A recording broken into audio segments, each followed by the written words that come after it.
Well, Mr. Speaker. Yes. What a fascinating answer. Labour promised not to increase income tax, not to increase national insurance, and not to increase VAT. Does the Prime Minister still stand by his promises? Because you would not pay a penny more than you paid last year. Mr. Speaker, as she well knows, no Prime Minister or Chancellor will ever set out their plans. We are looking, of course, at tax and spend. One promise, no new taxes. 15 months later, that promise cost every British household over £3,000 a year. Rent up 18%, energy bills soaring 52%, food prices beyond reach. While millions cut meals to survive, Chancellor Rachel Reeves broke housing law and Prime Minister Keir Starmer turned away. This isn't leadership. It's a government that spends recklessly and makes its people pay the price. Last month, I offered to work cross-party with him to bring down welfare spending, because he knows, and we know, that he'd rather dip into people's pockets than upset those people behind him. It took just 3 sentences to expose 15 months of deceit. And while he poured tens of billions into migrant hotels for his friends and donors, our people paid for it through higher taxes and rising debt. Leaked Treasury data shows this. Tax revenues jumped by £46 billion, while thousands of small businesses were forced to close after Labour's new tax hikes and red tape rules. The Commons erupted not in debate but in disbelief. The promise broke live on record under oath before the nation. The scandal that followed was more than moral.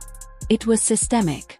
When Rachel Reeves was exposed for renting property without a licence, it wasn't just a minister's mistake. It was proof of rot from the top. Starmer, the man who once upheld British justice, now walks past the crime committed in his own office. Integrity had become a slogan, not a standard. And every attempt to cover her tracks only deepened the wound. For ordinary Britons, breaking housing law means eviction, fines, even prison. In London alone, over 9,000 tenants have faced penalties in the past year for paperwork mistakes smaller than hers. Families dragged to court for missing a licence renewal. Mothers forced to move out within days. But when the offender is the Chancellor, the law becomes optional. No police, no notice, no accountability, just a quiet statement from Downing Street. The matter is private. Private. That word broke the country's patience, because nothing is private when millions are punished for less. While the working class pays £1,200 a month for rent and lives under inspection, the woman who writes the laws lives above them. And Starmer, the man who once promised integrity, looked away. No inquiry, no consequence, just silence dressed as order. For the first time, the outrage wasn't partisan. It was personal. Because when the rules no longer apply to those who make them, the nation stops obeying altogether. Now, the real person that you come here, and somewhere beyond that silence, the lion began to wake. Inside Labour HQ, panic finally turned to fury. The leaks began within hours. Private messages, cabinet memos, donor emails. Every line told the same story, a government that had lost control. Senior aides accused Starmer of silencing warnings about Reeves's misconduct weeks before it surfaced. One former advisor wrote, he covered for her because he needed her numbers. Even within Keir's own cabinet, cracks had begun to show. Union donors, once the lifeblood of Labour, withdrew over £12 million in a single week. They called it a vote of no confidence in ethics. Local councillors in Manchester, Bristol, and Cardiff began resigning en masse. The party's grassroots, nurses, teachers, rail workers said they no longer recognised the movement they had built. Meanwhile, in student halls and pubs across Britain, young voters who once believed in Starmer's promise of honesty began turning away. The phrase "no tax rise" became a national punchline. On TikTok, one clip hit 10 million views. A student tearing his Labour card and saying, "You lied for power. We pay for it every month across Britain." Resignation turned into ridicule. A mural appeared overnight in Leeds. Star's face under the words. The promise expired. By morning, it was trending worldwide. The government had broken its word.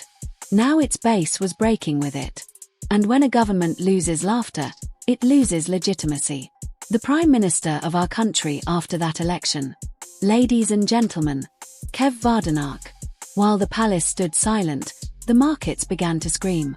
The pound dropped to 6%. Mortgage arrears doubled. Energy bills climbed 52%. Inflation stuck above 6%. The growth Starmer bragged about was built on debt, and now the scaffolding was collapsing. In Leeds, a nurse told BBC Radio she sold her car to afford rent. In Liverpool, a pensioner said she skips dinner 3 nights a week. Across Britain, food banks hit record demand: 3.4 million visits in a single quarter. But the numbers hid a deeper wound. Trust families began hoarding savings. Small shops stopped hiring. The high street dimmed. Shuttered cafes. Charity stores replacing groceries. Every closed sign was another vote of no confidence. By autumn, unemployment hit 7%. Youth joblessness passed 14%. Graduates worked 0-hour contracts while MPs debated carbon targets. Economists called it stagflation. Ordinary people called it theft. Social services buckled. Domestic violence shelters reached capacity. Mental health hotlines rang non-stop. Charities reported a 60% surge in calls from men unable to feed their families. And still the Prime Minister spoke of resilience. The lion wasn't sleeping anymore. It was starving.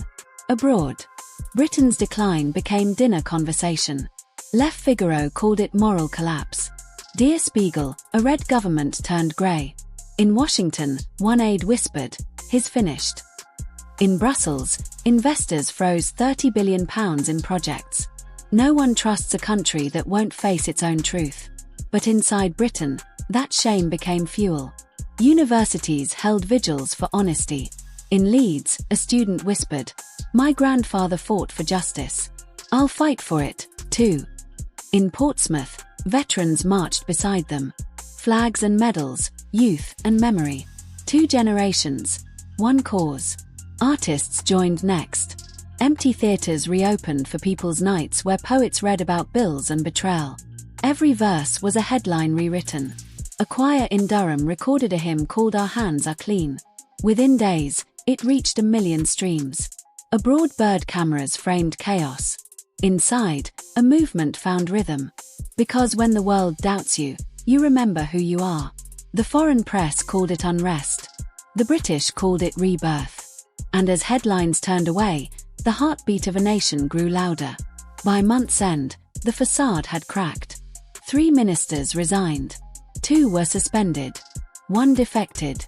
Starr's approval sank to 14%, the lowest in living memory. Parliament became theatre. Jeers echoing off marble walls. Broken promises. They shouted, voices shaking the microphones. But the real judgment came from outside. Rain fell over Westminster as tens of thousands filled the streets. Veterans, students, grandparents, workers in uniform still stained with the day's labour, not angry, resolutes, candles, medals, and children's hands held high. They didn't ask for revolution. They asked for their country back. Across the Thames, Downing Street lights flickered as chants rose. We remember. No violence, no slogans, just truth, heavier than stone. That night, social media went dark. The hashtag Broken Promise topped every feed. But it wasn't just digital outrage. It was physical. Supermarket staff refused overtime in protest. Bus drivers drove routes for free. A silent strike born from exhaustion, not politics. The palace had spoken. The people had answered. And as dawn broke, the government still stood, but its authority was gone. For the first time in a generation, Britain's silence was over. What began as a tax debate has become a reckoning. For the first time in decades, Britain's questions are no longer about parties, but about principles. The young demand a future, the old demand honesty. The veterans demand respect. And somewhere in between, a nation once known for silence has remembered its voice. This isn't rebellion. It's remembrance of what it meant to be British before the lies, before the fear. Because when leaders forget who they serve, the people must remind them who they are. The lion was never wounded. It was silenced. And tonight it stands again. Subscribe to Brit News because truth still has a voice and Britain still has a roar.